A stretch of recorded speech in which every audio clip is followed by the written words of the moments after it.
she was like, "Holy shit, you took this way more seriously than I expected." So yeah, I've committed to this, this Yeah. whole working out thing. So it's like, yeah. So what's the step to commitment? Like where So like yeah, what snaps, what changes, like so have you ever been in that time of your life and thought you've never done a backflip? yeah. Like it's gonna get harder every year, and I was like, There's that. let's get that done. There's that. There's that. There's that. Turns out pretty tough, but yeah, it was good fun. But you also like never go back to it again. Like remember you were talking about the steak? Like the Yeah, moment you got a good steak, I was like, I'll move on to the next yeah, one. I know I can do it. Like if I had to, I could. Yeah, yeah, Yeah, yeah. well, probably can do a backflip, but like, yeah, it's like I know if I really wanted to, I could get there again. Yeah, yeah, yeah. Yeah, I think that I always get bored. You conquered that. Interesting. Then it's a new mountain to conquer. Cheers, by the way. Yeah, it's like yeah, I think you're similar. Yeah, Yeah. you you found an outreach, Mm-hmm. found a new mountain to conquer.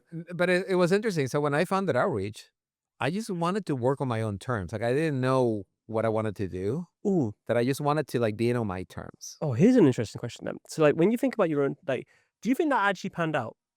Because I think that like what I learned about founding Mm-hmm. is you think it is your own terms, and it is ultimately, but there is a lot there. So the answer is no, it didn't pan out because you end up beholden to your team. You're not beholden to your investors. You're not beholden to your customers. Hmm. So it's not your own terms anymore. But I seen it getting closer to their own terms. So I'm good friends with Dwayne from Zapier, Oh yeah, okay. and I think he's sort of doing it in his own terms. Well, I don't know. So I know they did YC. I don't know if they actually raised after YC. No, Are they still on a they're, safe? they're seat strapped. Yeah. Oh, beautiful. Right. So their terms are there. So like on his board, I think he has the founder of Atlassian, Hmm. so which is an operator. So their board meetings are truly talking, customer experience, like Yeah, business building, like true, like the actual important stuff. so that's Exactly. Yeah, with another operator who's farther ahead. So yeah, like that's your own terms. yeah. You see what I mean? And the reason he had a chance to do his own terms is he didn't raise money. Now he's still beholden to his customers. He's still Yep. beholden to his employees, right? Hmm. But I feel like he gets to make more principled decisions. So for instance, he did this. He changed pricing once. So he talked to me about this, and that he I think he used to charge per zap, Hmm. and now he charges per workflow. Yep. And a bunch of customers got upset, and his revenue went down when he made that change. Yep. If he had a VC board, that would have never happened because he's at scale. I think this is the thing as well. Like, it makes it hard to take long term bets. Correct. It's an interesting one, right? Because that's a Mhm. double edged sword. Because you see some founders they will take these long term bets, and is a terrible idea. Yeah. And then the other time, it's genius, and you don't know it at the time. Correct. Yeah, Yeah, yeah, exactly, exactly. But that's what I'm saying on your own terms is that it's not like you're doing crazy stuff. Mhm. You know what I mean? It's just that you know that you want to end up here, and to get up there is gonna be like this, right? Yep. So the first hard step is this, and then the next hard step is this, and then the Yep. next hard step. If you have a board that is not aligned, Mhm. then they may be aligned here, but they want to go from here to here in a very particular way where they can show to their LPs and their fellow VCs that everything is up and to the right. Yep. And things are not up and to the right. Like sometimes you have to dip to spring again. Yeah. And I think that, especially like, and in fact, when you're sort of like thinking about it, that's the time you really have to do it. If you're taking sort of like, I don't know, a few years ago, Yeah. a business that's doing okay, their growth could be better, and it's like, someone makes the call to like pivot to agents. Right. That could have been an amazing move, but I can see, a lot of the time you're not going to get that through. 100%. That's And, right. and we're seeing that in our own customer base, right? Like so Matillion decided to burn the ships and move to agents. The competitors decided to merge. Yeah. You see what I mean? So like in their view, what you need is a bigger base, more money, and more customers. The other point of view is that the whole thing moves to agents and you don't need humans, right? So those are very disparate points of views, right? But at least it's a point of view. And what I'm hoping is that both CEOs made them based on their own principles as opposed to like being forced their hand by somebody who's not them. I feel like the merger has to be forced, right? Like, 100. yeah, Wait, yeah, exactly. yeah, that's not normally a good sign. And I think that with the sort of like, moving to agents, at least it did something. Right. And this is actually, I don't know if you've seen like the Jaguar thing. They've done this big rebrand. Yes. And like they get a lot of shit for that, and I get that, but they had to do something. I was like, Hey, at least they've done the brand something. was dying. Yeah, Dude. and you know what? You We know relevance. no one has talked about it so much until they actually do it. So actually, I think that's one of these things. Is like, they made a decision. I understand a lot of people don't like it, but I think that was the right play. other than you die a slow, painful death. You should give it a go. Yeah. 100%. Like, so like death is not as bad as being irrelevant. You know what I mean? If you're dead, you're done. Death is terminal. Being irrelevant just sucks. I feel like being irrelevant is just like the worst sort of death. Right, Right? right. Like that's the slow bleeding out death. Like, you want to go out with a bang if you do, and give everything you can to try and win. If you're trying not to lose, you're in a bad spot. 100%. I mean, this is Jeff just Bezos used to talk about this of like this is why there is a a building in Amazon called Day One. So he always talks about Day One, right? Mhm. Because in his mind, Day Two is a stasis. Mhm. It's a stasis is just a long, prolonged way of death. Yep. You see what I mean? It's like being a fruit. You know what I mean? You're Yep. not quite dead, but you're not alive either. You know? Yeah. I think this is something like a lot of people I think have issues with when they go from like being pretty successful in whatever job they're doing to founding. Yep. Because actually so many times it's incentivized. It's like you can be the safe pair of hands that doesn't lose.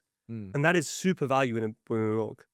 As a founder, that will Yeah. kill you. If you can't get over that, Yeah. it's rough. So you know what's really interesting? This is the one thing that shocked me about Europe in general. So like in Silicon Valley, there is almost like an inverse relationship between getting an MBA and being a good founder.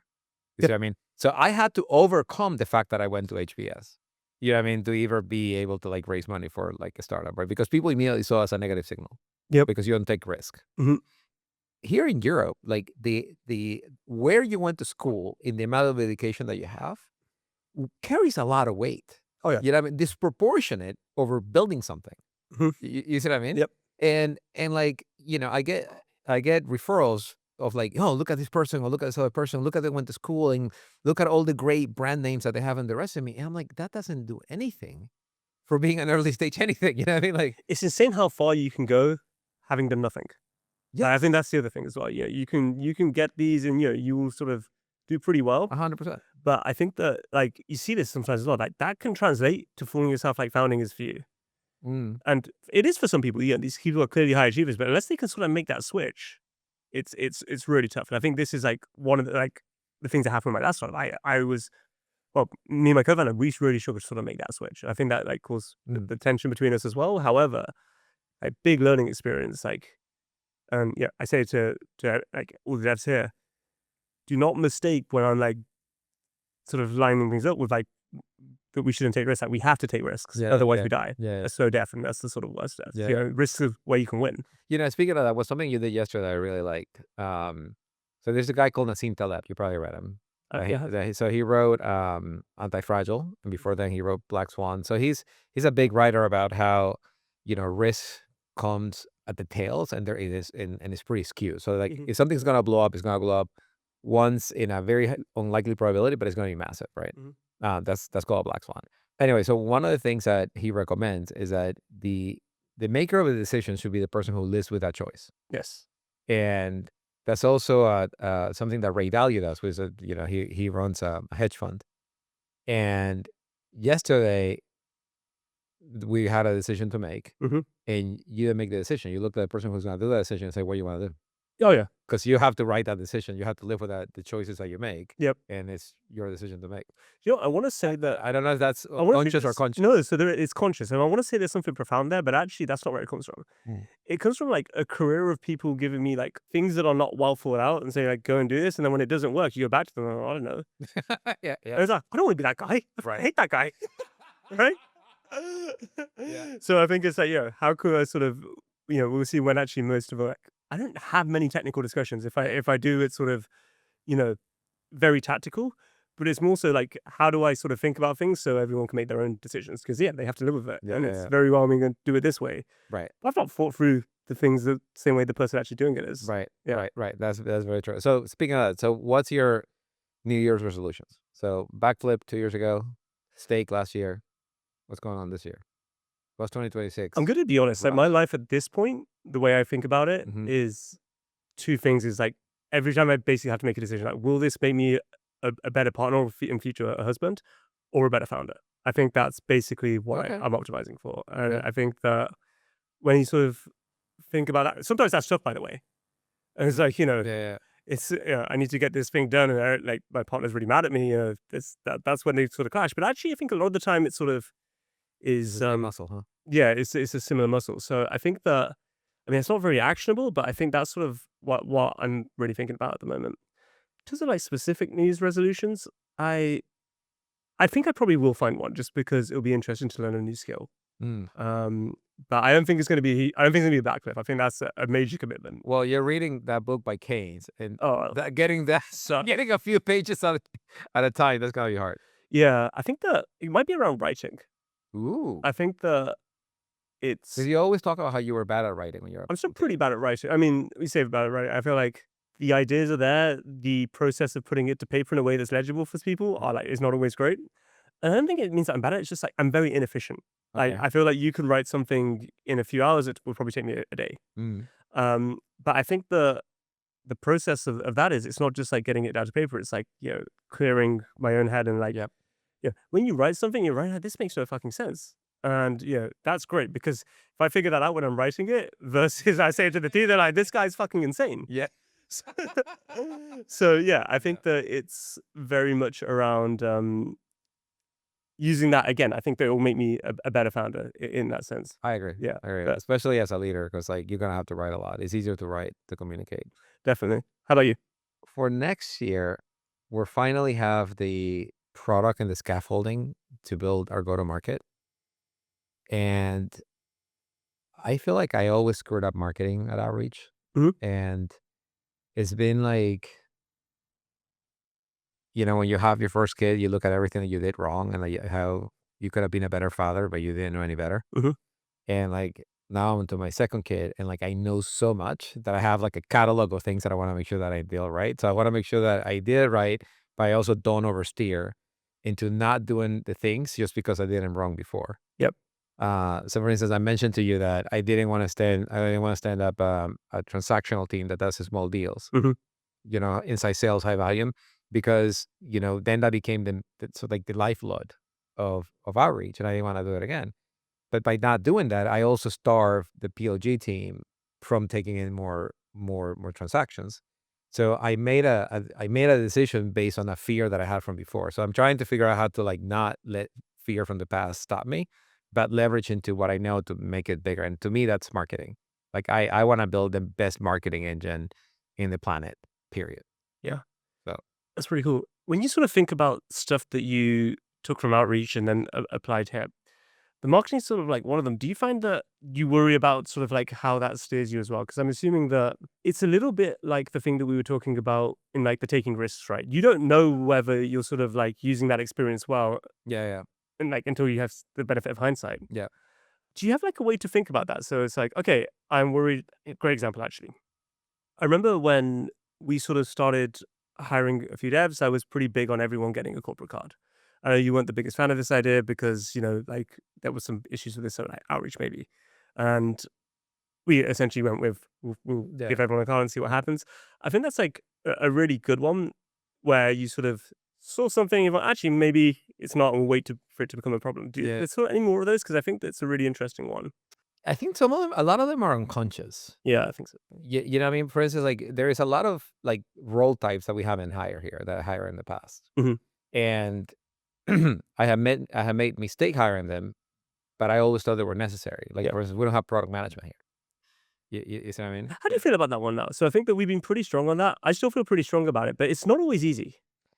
I think what experience have taught me is to be okay with with the discomfort of not knowing. Mhm. And that if it's that important, it will become self-evident. Yeah. Yeah, I mean, like you will raise it at some point. Yeah. You see what I mean? And then at that point, it will be self-evident. Yeah, Like, yeah, I that's mean, it. like I don't have to. What I did in the past, and I think you called me out on this, is that I immediately think of a problem as a head count, Yep. and I solve it with head count. And there's other ways to solve it. You can solve it with AI. You can solve it by doing nothing. You can solve it by hiring it or buying it. Yep. You know what I mean? Like, it doesn't need to be a head count. So, so now that I see a problem, I either fix it, I call it out, and then I wait. If it's a problem tomorrow, then we'll have to take a look at it. If it's not a problem, then it sort of like goes away. I think that's the interesting one as well. Like something that I've learned through like the founding journey is like your job is to have problems for a night. Like that is it. It's like Yeah, I wake up, there's problems, and tomorrow's gonna be more. And like 100%. you learn to really say, actually, like, is this really a problem? And like a lot of them are not. You sort of Yeah, like step back, like, okay, you see, in a normal job, you're like, fuck, this is a bad time. And you're like, you know, right. there's gonna be another one tomorrow. It's Exactly. fine, and you sort of get used to it. Exactly. So for instance, like one of the things that drive me crazy is like we have like all these deals in pipeline, and about half of them have strong champions, right? Mhm. At average, that would drive me crazy. Like Yeah. I would send the sellers back in and be like, "Don't move the deal forward until you have find a champion, because otherwise the closing is at risk, the expansion, like all this shit is at risk, right?" Mhm. And now I worry to some degree, but I also know that we haven't really institutionalized sales here. So like I don't like nothing is gonna break right now. It's Yeah. not like I have 20 people that are developing bad habits. It's just Manoj and I, you know what I mean? Yeah. And, like he hasn't done it because he doesn't know how to do it. Mhm. You know what I mean? So like I'm like, yeah, it's a problem. It makes me mad. Every time I see it, I get pissed off. But like out of all the things to solve, that is not the one we're solving. Yeah. No, I think it's that's one that comes a lot as well when you sort of yeah, I've been doing the engineering thing for a while. I see things that I know are probably gonna bite us. Yeah. I have to think it's like, okay, do I prevent this? And a lot of the time actually it's no. Right, right, right. It's like, yeah, it'll bite us and then we'll fix it and we're stronger for it. Right. But that's the skill to it. Like that is Right. tough initially. Right, right. Yeah. So back to the product management thing. I think it will bite us in the ass at some point. I don't know when and how, but I also think that it won't be irrecoverable. Yeah. We'll learn from it, and we will be better to find the person who will fill that spot when we do. That makes sense. And inspires everybody to step up a little bit more. You know what I mean? Because like we don't have long range plans. You know what I mean? It's all written by the person who's writing the code. Yeah. So that person is coding his own vision, which is great. I feel so good about this. Like, you know, you sort of it's a somewhat untested when we started, but actually I think that it's working out pretty well, I suspect. It's nice to see that come together. I think this is a good way to move us on to what are you thankful for from given this year? Thank you. I'm thankful, first of all, for the team. Thankful for you Appreciate it. and the trust to join us. Thankful for everybody who's joined us. It's really hard to join a company that has no name, no traction, no nothing. You know, a little bit of cash in the bank, but that's it. Like, Yeah. you know, we had no product. Mhm. I'm thankful to all the early stage customers that trusted in us, like, you know, people like Zindio, like IFS, like Boom, like Happy Robot, like Artisan. Like, you had no product. Like, Mhm. you know, they're trusting their customers and they're billing to us. Yeah. And that's, you know, that's a lot. Nice. And of course, I'm thankful to my family for letting me work long hours and not be present when I'm with them because I'm on the phone or whatever. You know, Yep. I was talking to Bonnie about, she's like, you know, when do you think you're going to fundraise again? And I was like, why are you asking that question? And she's like, because I want to know what vacation you're going to ruin. Oh, And I'm like, and I'm like, I want to know if it's going to be the winter vacation or the summer vacation. I just want to be ready for it. And, you know, that hit a little different, you know, because it turns out I do that a lot. I So, think they're the rough ones as well. I feel like if I miss something I have to rearrange, like that's generally fine. Yeah. If I'm there and something's like come up straight away and like my head is there, it's very clear that my head is like, not where my family and like you I think nobody can see you. yeah, and it's like of course they can. I think that's sort of where it gets tough. And like for yourself, that's so hard to manage. Yeah. Because if I could, I would, but actually, right now I should be paying attention to you, but my head is like thinking about this thing that's come up. Exactly. I Exactly. think that's the tough one. Exactly. So we're thankful for that because, you know, it's happened all the time and we're still here. So, hi, Garrett. Manny, How you doing? I'm doing good. How's it going? Good, good, good, good, good. So what are you thankful for this year? This year, This year. Manny, I'm thankful for joining Paid because obviously I only joined Yeah, 6 weeks ago, That's right. and I'm That can't be the only thing. Come on. That was like less than a sixth of the year, maybe a sixth of It feels longer. I did. I'm gonna take that as a compliment. Yeah. No, we've been doing a lot of shit the Yeah. last couple weeks. Yeah. Been exciting. Yeah. See credits. Yeah. What- Tell me what- more about what yeah. is- What is that? What is that you were working on and you're looking forward to next year? So yeah, I think we've been having some really interesting discussions recently about how other people are approaching credits, how basically nothing has changed in this space in Yeah. the last couple of years. Like Yep. it's very commoditized, and really what we see credits as being is a mechanism for growth Yep. for companies, right? Because credits are perceived differently to just charging dollar amounts for stuff, and you can do things with them that you can't just do with like fiat currency. So like what? Tell me. So yeah, let me get into it. So a couple of things we've been building is the ability to incentivize users to use features, right? So if you give people credits, you can use that as a mechanism to incentivize people to try a new feature in your application, Mm, explore different parts. right. Like a lot of customers we're speaking to, they'll roll out, everyone's rolling out agents now. Even if you're a previous SaaS player, you're rolling out agents into your business. But how do you get people to actually use these new features, right? Yeah. Is like an ongoing question. And a great way you can do that is by giving them free credits. Yep. And then also you want to be able to see who's actually then using it. Like you want to be able to track the consumption and have it be very transparent to see, okay, I've awarded these credits, but how is that translated to actual use? Yeah. And then conversion on people actually paying for that. Right. So these are some of the things that we've been building out and talking about a lot over the past couple of weeks. That's awesome. That's awesome. Like, why are credits necessary? Like, let's start with the premise. Like, why are credits necessary? Why can't you use, dollars or pounds? Like, why do you need It's psychology, right? Like to start with, it's psychology. I mean, we were talking about this earlier today. Like, you're talking about the coffee shop you go to, you get credits whenever you buy coffee, and then you can use those credits to buy like a bag of coffee beans, right? Yeah. At the end, like if that coffee shop had been giving you 20 pence every time you got a coffee, the value feels different. Yeah. It feels like less like you're building towards something, like a concrete goal, which is your new bag of coffee beans. Yeah. And it's more like, oh, I've got 20 cents, like, or 20 pence that I can spend on something. What's really interesting? So, a cup of coffee there is £3, and I get 20 credits for £3. And over the course of 300 credits, which is, 15 coffee cups, I get a free bag of coffee. I have no idea how the math works, yet I memorize those numbers. Right. You see, Like, exactly when you're going to get your back beats, right? 100%. Yeah. So like and it doesn't equate to anything else in life. Like there's nothing else where I need 15 of X and I will get, a free something. It's just that one shop. And I memorize their credit system for whatever reason. So like they have this extra power. So like the same thing with airlines. There's a stickiness in your mind, right? There's a reason why you get like travel points on your credit card, right? Right. It's because it means different things. And so does it create a separate part in your brain that make you track that versus, dollars or whatever? I would love to see the science behind this. But I think we all experience this, right? Yeah. Like the examples you just mentioned, like in everyday life, everyone is using credits now. Right. Even your coffee guy. Yeah. So I think the standard is very much set in terms of pricing with these things in credits. But then the next step is how do you get the transparency and the additional features to drive growth within your business? Interesting. So what are you looking forward to next year? Next year, I think one of the features we've been talking about for a while is like the upsell and kind of smart, intelligent alerts. Yeah. Right. So currently, if you're a user of a product that consumes credits, you can just burn yourself down and you can keep doing this, even if you're on credits that are, say, included in like a plan usage. So you subscribe to a plan that gives you 1,000 credits. Yeah. Like maybe you should actually be on the upgraded tier, right? But you every month you keep buying additional credits. And actually it works better for you to just move up a tier. Yeah. Because you're constantly going over your allowances. 100%. And it's better for that end customer to know that because they're probably not, like no one in the business who's actually buying that is probably thinking about this. They're not the one consuming those credits.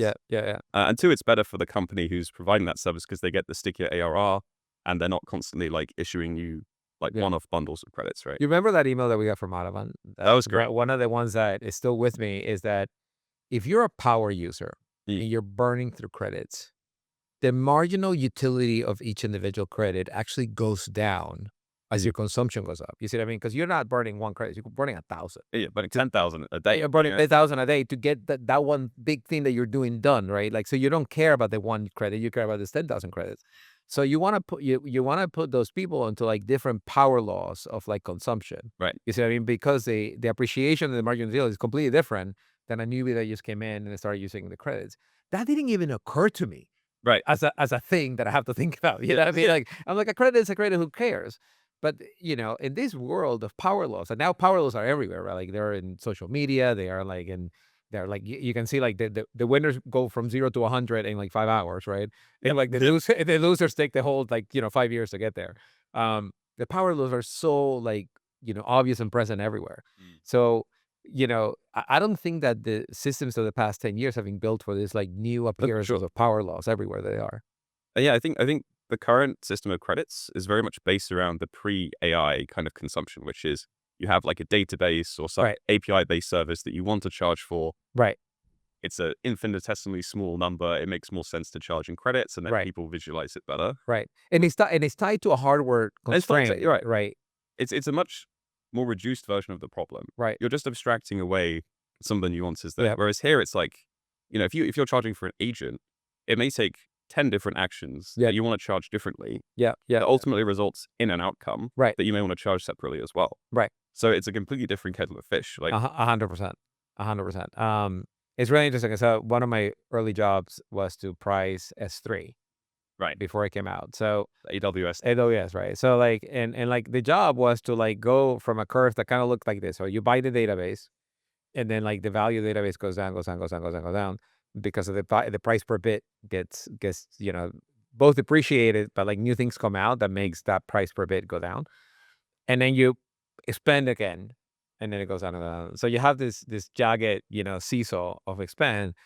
And how do you turn that into like a smooth line where you're paying for your consumption, right? Like, that everyone hates this, right? Right. Like, if you're charging pure usage and you don't know what you're going to be spending at the end of the month, Right. you hate that as the customer and as the person selling that product. Right? 100%. You want to be able to predict Exactly. kind of what your burn is going to be on this code. Exactly. What is your bill going to be at the end? 100%. 100%. And like, I'm sure many people watching this podcast have like woken up one morning, seen their OpenAI bill and gone like, shit, like we spent a lot of this time. Yeah.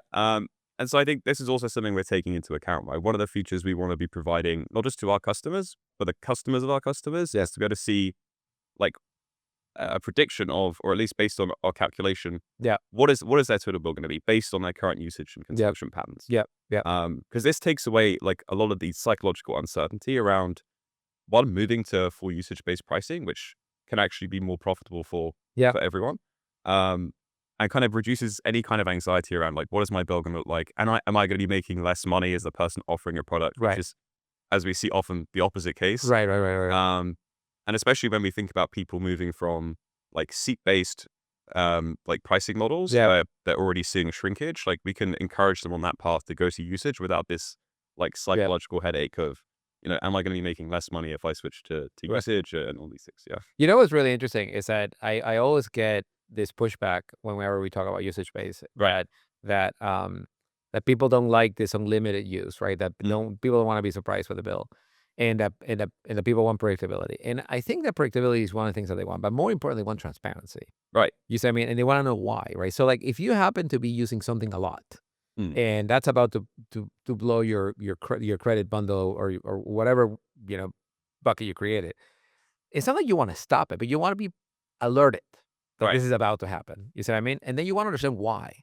Like, is somebody working on something really important that is really consuming all this work? And this is not going to be a pattern. This is just a one-off. Right? You see what I mean? So, like, you want to know those parameters to be able to have comfort that, it's happening because, we're really doing this heavy. We're doing this one complex task that's consuming all the credits. 100%. 100%. Yeah. So, like, for instance, I was talking to a person that is creating an agent for comp design for sales, right? And the agent has to chew through like territories and like historical comp and like, making it easy to understand for the reps. Like when you roll it out to the field, like, and you get your comp plan, you'll be like, oh yeah, I can hit this with the accounts that you have. Sure. So there's a lot of iteration on that, right? And it used to be manual, it used to take a month.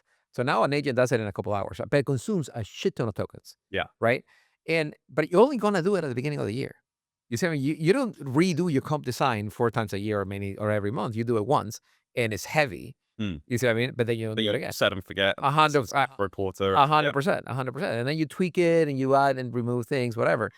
But like, you can just explain that in this one period of the year, you're going to get this massive blowout that is made blow through your credits. We'll buy some allowances. But after, you're going to be okay. You see what I mean? Like, I'm glad you brought up tweaking as well, because I think that this is kind of an issue that we've seen customers talk about, right? Yeah. Which is, I want to move to this particular pricing model. But if I move it, currently it takes me 2 months to make this transition. Exactly. So if it goes wrong, like we're screwed. Like it'll take us another 2 months to then iterate on that. Exactly. And I think this is one of the core things we're building into our credit platform is like being able to iterate quickly on price. Yeah. So like I'm sure everyone has seen every AI agent builder in the world changes their price constantly, and it's annoying, it's frustrating, but we're still learning like as a group of people how to price for these things because it's very different from traditional SaaS.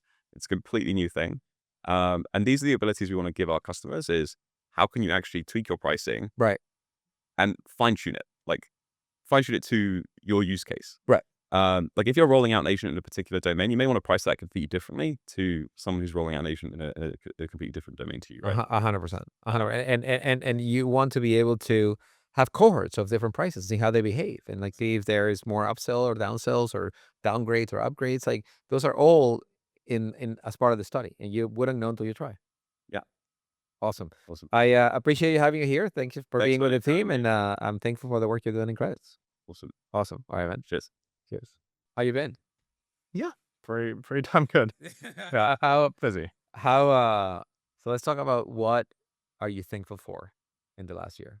And it doesn't have to be paid. It can be anything. So I'm a simple guy. I have new carpet in my flat. So I'm very thankful for this.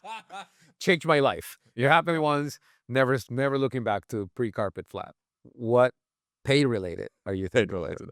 Well, firstly, for joining, for being part of a team that's like got a lot of energy Yeah. and like to have that like aha moment frequently. So where it was previously, it was kind of like doing the same things and not getting this kind of like buzz and like this push and pull of ideas. So Oh, I enjoy. I think this is probably the coolest part of it. Let's talk about self-serve. How do you find yourself owning this part of the business? Like, do you just like wander into it, or was it one day that nobody else was in the office and then you own the business and then you're stuck with it?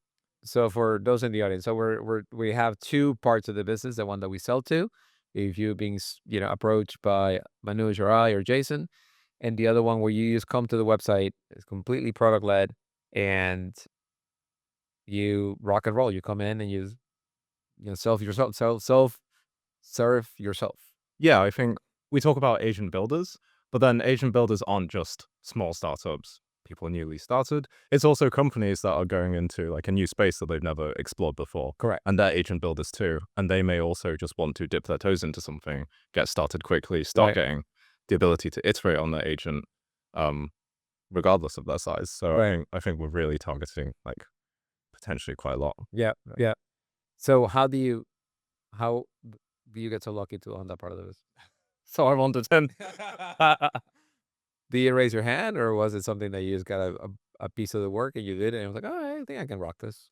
Yeah, so I think at the time we're heading towards the like mini self-serve launch in September.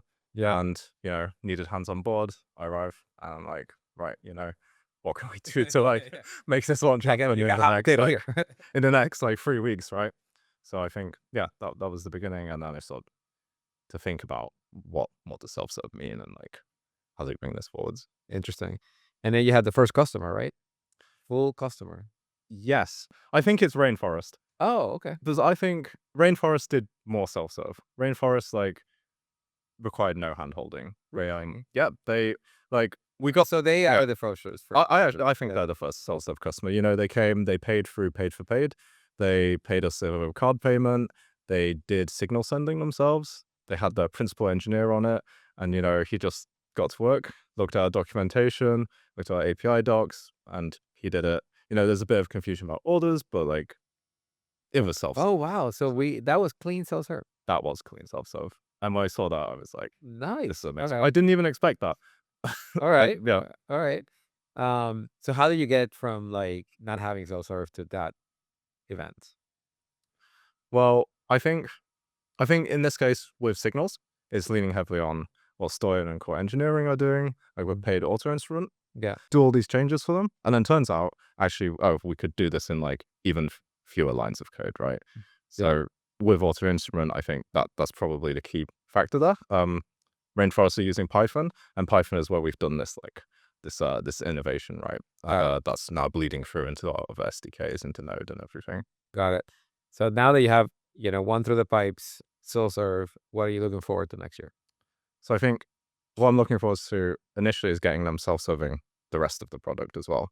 So like self-serving billing, getting them to get to first money as soon as possible, because like that's important. There's like first dollar, the shortest amount. Yeah, exactly. Yeah, I mean, paid is going to be an instrument for getting you to product market fit faster, and you don't get there if you don't start making some money. And as soon as you start making some money, that's like the first real signal from someone who can't lie to you because they've literally just paid you for a thing. Right. So like, if we get them to that first step of take $1, someone who actually wanted this thing, they've really paid for it, then we're starting to give like our customers real signal. Awesome. Well, thank you for sharing with us, and see you on the other side. Yeah. See you on the side. All right, Z. All right. Good to have you. Good to have you here, Manny. So tell me, what are you thankful for this year? What things happen in your life that you're thankful for? Honestly, this year was kind of insane. A lot happened. Yeah, a lot happened. I got a new job. I paid. Yeah. I moved to London. I got married actually this year. Oh, So you got married. yeah, Oh, congratulations. yeah. And I Oh, honestly, you did get married? No, you remember? Because I thought went to your wedding. yeah.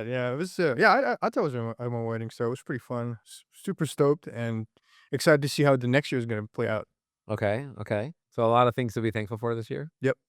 What do you look forward to next year? Honestly, I'm looking forward to winning. There you Very go. simple. More. Yeah, winning. Looking forward in terms of like professional life. We're looking forward to pay to grow and just in general win more customers and I guess push more new stuff, new features. Yeah. Yeah, just be a valuable member of the team Oh, awesome. and Awesome. I guess just like and not taking entire of the work life. I guess just nothing much. I think life in general is just going great and Yeah. Well, you're new to London too. yeah. Looking forward just to explore London a bit. Not London, but like actually UK because Okay. we haven't got a chance to actually go outside of London. Yep. And yeah, so it's pretty much it. That's awesome. That's awesome. What when you tell the audience about blogs, like what are blogs? Yeah. And how do we get here? So blocks, just to say it simply, blocks is a data visualization tool that we're building here at Paid. We use AI to visualize the data you have in store at Paid. Just using like plain English. Okay. And just to like the simple functionality, you just type a prompt and our AI agents, they generate a React component that is full stack, that is basically fetches data that is also generated with AI, that is stored at Paid. Uh, Basically, like we basically generate the whole React component in a query that you then render, and you can basically interact with it. Yep. You ask for more changes, whether you need charts, whether you need more data, whether you don't want less data. Yep. So it's fully interactable, fully exportable. You can export it as PDF, as a PNG, or embed it like pretty much anywhere you want. Right. And yeah, it's actually a quite interesting journey how we went from just a simple SDK that we had. So at first, Block was an idea of Raj to have these embeddable React components that are just pre-built, so they're part of the SDK. And we thought that kind of cool for our clients to have some kind of way to visualize their data instead of just building stuff in house and connecting with our the pay backend user SDK. We just provide them like a ready solution with the React components. And then Ollie came out with this idea. Why don't we kind of try to, instead of just like having pre-built components that we just give to our customers through an SDK, why don't we just let them create their own components? And that's when Lovable launched. That's where Replit kind of pivoted to being more AI generated code type of thing. Yeah. That's where Raj was like, okay, Z, are you able to build this? And I was like, I don't know. Let's try it out. Yeah. And it's been a lot of fun. It's really interesting how the product evolved and how we kind of pivoted from it being just a pure React component generator to it being an actual like data visualization layer for the data we have. Yeah. And honestly, just looking forward to see how it's going to evolve next year and hopefully how helpful it's going to be to our customers and people who are going to use it. Who is using that right now? So right now, I believe that Syndio is actively using it. And how are they using it? Like, what are they doing with it? So Syndio, I believe, they generated a block that shows a human equivalent value for their signals. So Okay. they basically have an agent that they're they deployed to their customers, Yeah. and they basically wanted to see a way how to visualize the human equivalent value of the signals that they send. Yeah. And one of the other orgs, I believe that Fluent is also using our generated block that shows a kind of like a credits breakdown, and it just shows like this chart of all the credit usages Okay.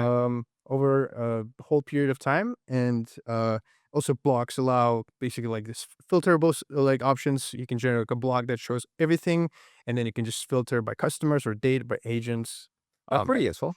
Yep. That sounds very useful. And they just prompted it. Yeah, they just prompt it. Yeah, And they prompted it and boom, it's working. And Yep. they embed it and they're done. exactly. And the whole magic is that it should take from 5 to 10 minutes to have a block ready to go, That's embedded. That used to take hours. Yeah, Be able to like download something like Clerk and then Exactly. modify it and like embed it. Yeah. Now it's just a prompt. Yep. That's amazing. What do you think Blocks is going to be next year? Honestly, just so many ideas and how blocks could evolve. But one thing I'm really rooting for, and one thing I kind of want to make sure that blocks will have it right is the consistency, because blocks is usually it's like 100% depends on AI, right? Yeah. And as we may know, AI could sometimes like bug out, or maybe our AI providers could be down. So that's why we're usually dependent on those providers. Sometimes an AI could return a block that is just non-functional, but I believe it's like less than 5%. Like the error rate now is pretty low because of the models we use and Yeah. because of how we basically fine tune the model to return the block that we need. So I really would love to blocks to just have the error rate like less than 1%, so that if the error happens, it's just like super low and doesn't affect the user experience. And honestly, I would love blocks to be like the fastest code generation in the market. I believe we are one of the fastest, because in order for a block to get generated from a single prompt to like a full rendered like component takes out at most like 30 seconds. Oh wow. 30 seconds if you're asking for a lot of data and the query is super complex. So yeah, and honestly, I wanted to get it down to like 10 seconds or like maybe 5 seconds. That's So, amazing. All right. With that, this Yep. was it. Good to see you. good to see you, Manny. Happy New Year and happy Christmas. Yeah, thank you. What are you thankful for this year? I heard you asking this personally. question, so I tried to think already. Okay, good. But- Go. I'm So expecting obviously, a I good answer. have to say that I'm grateful for paid. It's been like such Thank a you. fun time, Thank you. and I also learned so much from being around you and Raj, and also like everybody else. Yeah. Other than that, I would say, well, I have a girlfriend now. It's going pretty good. Oh, good. Nice. I think 3 of my closest friends, like 2 became a dad, 1 got married. Oh wow. Kind of increasing the pressure now on me, but so that was really cool. Well, at least you took the first step. You know what I mean? Like this is one less thing to solve. Exactly, yeah. Other than that, I think I released like a side project. So it was like a Japanese learning app. Yeah. Where last year I did like an exam for like, because I wanted to work in Japan. Yeah. So I did like a language exam, and then I was like frustrated by dictionary apps for Japanese. Yeah. And then I just decided to build my own. Mm-hmm. And yeah, I did release it like earlier this year. Have like 120,000 downloads, I think. Wow. 30K like active users. So That's incredible. it's really cool. And that's what I also just like about software engineering, right? It's not like just writing lines of code. It's Yeah. just creating something and then seeing people like use it and That's creating amazing. value. That's amazing. That's amazing. Well, that could be a proper gig. Maybe, yeah. Tell me, what are you proud that you have built over the last couple of months that you have been here at Paid? So at Paid, I think I started like being very billing focused. Yep. So I think I started with like a tax integration, Stripe card payments, all this kind of stuff. Then a feature I worked on for a while was like dispute resolution, right? So I remember that. pushing I remember outcome-based that. I remember pricing. that. Yeah. That's necessary in outcome-based pricing. And yeah, like classifying outcomes is just like a hard problem. Yep. And in practice, there's just going to be like disputes, right? So if you have like like a sales agent which tries to like generate leads, it's just like how do you know if it's like an actual qualified lead or if it's just like a response which sounds positive? So you need a way to like manage these disputes if a customer disagrees with Yep. something you charge them for. Yep. And I think then I also did like a lot of FDE work, so forward deployed engineering. Yep. Which is one of the areas I'm also like most excited for. And I think we all like trying to figure out how exactly that works. Yep. But this is such a cool area. Why do you find it cool? I mean, when I joined Pay, like I didn't have it on my radar at all. Yep. And I remember when you took us to Manchester for like my first like real customer Yeah. trip. Yeah. I think you were pushing a bit to have an engineer work for the customer. And then I was just like, why don't we just take the money and then like we don't have to do anything else, right? Sounds great. Yeah. And then also like the second thought I had was like, I wouldn't want to pay become like an SAP or something, you know, where you have the entire industry of SAP consultants. Yep. Because it's just such a mess to implement. It's so complex Yep. that you have like Accenture and Deloitte and everything doing this. So I don't want to get to a point where the product needs like people specialize on that. Yep. But what I learned is like, you know, like even if we wouldn't do the FDE stuff and we would just take the money and then let the customer know, that only works like once, right? Right. If the customer doesn't get value from a product, you know, you can charge them for 1 year, but then they are never going to come back. Exactly. And if you have like an out in your contract, after 6 months, they might just say like, no, It's I'm not not going to working pay out, you. right? Yeah. So you need to make the customer successful. Yep. And it's not like a technical thing that they don't have the talent to like implement paid, or that paid is so complicated to implement. Like, I don't think that's the case at all. Yeah. But I think there's a couple of factors, especially like in the AI space, where everything's just moving so fast. Yep. Right. Like, even us being in the middle of everything, it's hard to keep up. Yep. And there's also a lot of misalignment in companies. So misalignment, like in the development, in the pricing, how you sell the agents. Yeah. People are like not always talking to each other, are not on the same page. And then also a product like Paid, it touches all these areas, right? It's not just a dev tool. It's not just a finance tool. Right. You have PMs, developers, finance, business analysts all working on Paid. Sellers. And and sellers. They have to be aligned, like, to get the full value of Paid, right? Yeah. So rather than just being an engineer who just opens a PR, I think like the FDs are much more aligners. Yeah. And consultants as well. Yeah. And also like it's an insurance for like growth and keeping up with the speed. Because even if I look just at Cindio, who's my main deployment, who've been like fantastic to work with, by the way. Even like in the month or two I've been working with them, like our SDK's got 10, 20 updates. We released 5 new features, and then every other feature got 20 more capabilities. Yep. If it was just on the customer, like there's no way they could keep up with all the new changes we were pushing out, right? Right. Whereas if I'm in their code base, like Atta releases new SDK update, I can immediately go and do it. Right. And then if there's requirements from the business side, like, oh, we want to measure this and this now. If I wasn't there, they would probably create a ticket, or like talk to a product manager, create a ticket, and then a developer a month later would see it. Whereas I can just understand the business requirement, go implement it, give the feedback back to business, and so on. Yep. So yeah, I think there's just. I think that's the most powerful thing is the fact that it brings culturally every engineer close to the customer, and that makes us all better engineers because of that. That's the other big point. Like, I think as like an employee, or like as a person working a startup at any company, like you optimize for like what your job is, or what your job description is. Yeah. So if you're just an engineer and like you're measured by how much code you push, how many features you build, that's what you optimize for, right? You just build stuff. Yep. But you don't necessarily know if this solves any problem or if anybody's using those features. Right. But if your job is to actually you work with the customer and you need to make them successful, and you need to make your product work for the customer, then you're going to optimize and focus on that, right? Instead of 100%. building features 100%. nobody needs. 100%. What are you looking forward to next year? There's a lot of things. Just to name 2, on the FDE side, I think we've done a lot of work to just make stuff work, basically. Yep. Like fix a lot of issues. And now we have the first deployments. I think the tech is just so much better, and the deployments are going to go much smoother. Like we focus on making it work. Now we can focus on making it scale, reduce the time to value for customers. So I think the deployments are going to be much more interesting and more focused on like pricing and business value. Yep. And the second thing is that we've been talking about unified memory and intelligence layer on Paid. So we have so much data, right? Like, again, we talked about salespeople working on Paid. So we have quotes, we have like orders, customer data, integrations to like NetSuite, Stripe, HubSpot, whatever. We have like blocks. We know how you sell your product, how you price it.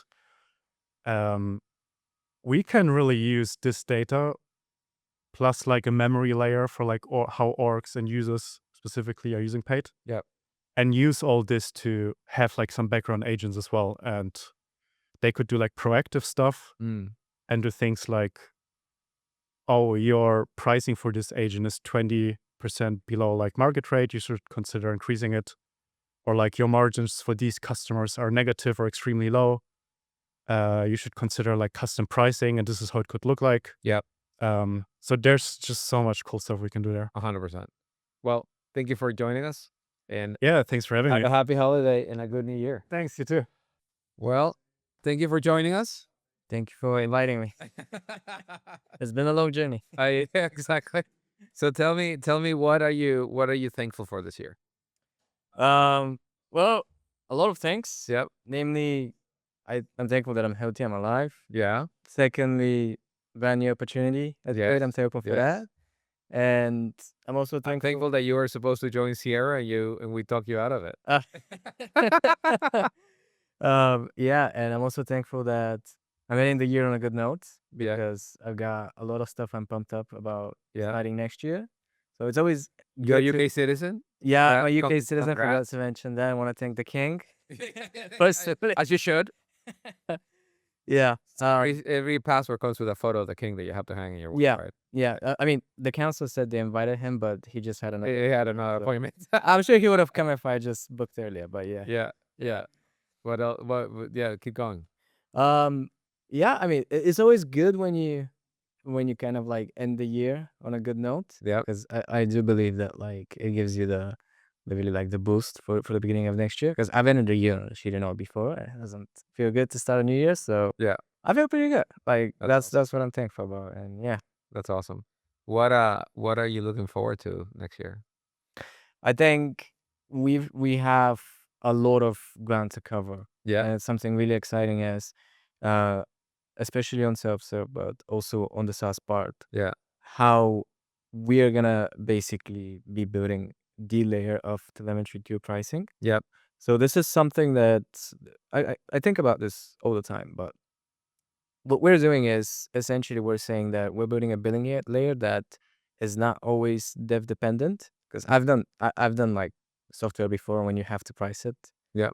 It just kind of squeezes out the fun out of it. But you know, I did something that I really like, something that works, and now I have to go and implement billing and this. Yeah. and Yeah. that. Nobody likes that. And I'm really excited that we're gonna be allowing a lot of people to just like keep some of their excitement about what they're building. Yeah. But also the opportunities that are gonna come on top of that, Mm. knowing that whatever you're building and whatever it's gonna mature into and all the features you're adding can automatically become something that you can make money from. Yep.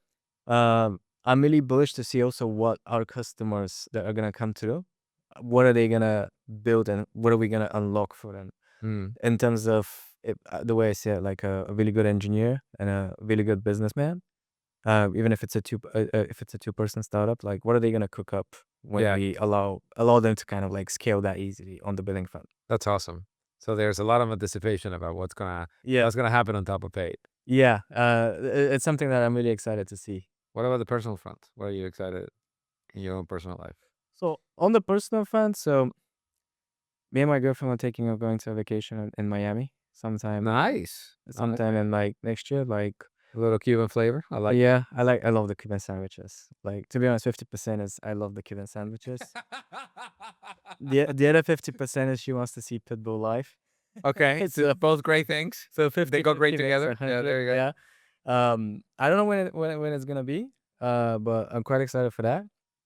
Also, just also on the personal front, I guess I want to do like a bit of traveling now that I'm a UK citizen. So Okay. if people don't know, like you don't get citizenship unless you have a certain amount of days that you're in the country in a 5-year period. So Yeah. let's say I had my bit of, I worked in Luxembourg and Switzerland, Yeah. and I backed up a bunch of days, so I haven't really traveled recently. Yeah. I've been kind of like sitting still. So So now you're travel crate. now I want to rebound. Yeah. Yeah. Quite excited on that on the personal front. And yeah, everything else that comes in, I'm ready for it. That's awesome. So were you the one who implemented auto instrumentation? So no, this was basically Atta, who is an engineer with us. So he's kind of like the SDK instrumentation guy. So Okay. he's really good at specifically everything related to tracing auto instrumentation. He's actually submitting to a couple of open source projects which are managed by other companies also. Yeah. So he's a machine on that front. Specifically, what I work on is on top of the instrumentation. I help him out here and there, but my kind of like bread and butter is based on the instrumentation. How are we gonna build the actual detection of real life activities? Yeah. I mean, you get That's a our bunch of- secret sauce at this point. Like we take Yeah. organization, we figure out what the agent is doing. Yeah, like when When I tell people that we do that, people are like, "No, you can't." I'm like, "Yeah, that's what we do. That's exactly what we do."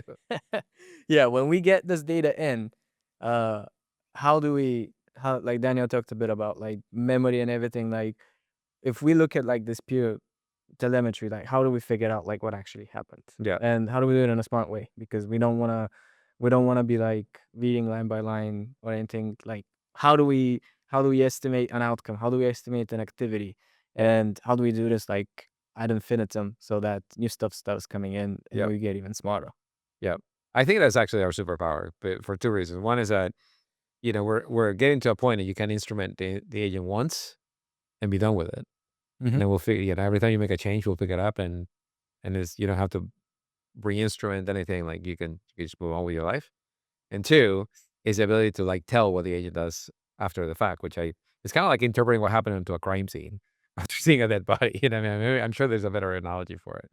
Yeah, like even our build up like this year. So initially it was you kind of like submit everything yourself. That was like V0. That was before I joined. Yeah. Later on, it was basically you have a framework. You wrap up every usage, and we're just gonna ingest based on the wrapping of your code, which is still like better, but like a decent amount of work. Now it's literally import API key, click start. Yeah. We're joking with Atta that like next year it's gonna come in with your computer. It's gonna be pre-installed. That's amazing. You don't have to do anything. You have to just turn it on. Yeah. So I really look at it from a perspective of devs need to like be unburdened by us, and also we need to give them the least amount of code needed to write to actually run with us. So for us, it's really really important to have like this low mind space occupation. Like you shouldn't, as a dev, like you shouldn't be thinking, oh, how is this gonna work with Pig? Like this should just work. Yeah. So we're aiming towards this experience where everything should just make sense, work out of the box, and you don't have to even write that. Obviously, you can always write custom stuff. Like you always have our SDK fully extensible, but we want it to be like really low mind share and do what you gotta do. Like we do the billing, like you do you. So Like that friend that just shows up when you need it. yeah, Yeah, with a exactly. pack of beer and like it's good to go. Yeah. This is where That's a great vision. I like that vision. Well, thank you for all the work that you have done with us, and I'm so excited for what we got going for next year, and wish you the best on your travels. So yeah. Thank you too.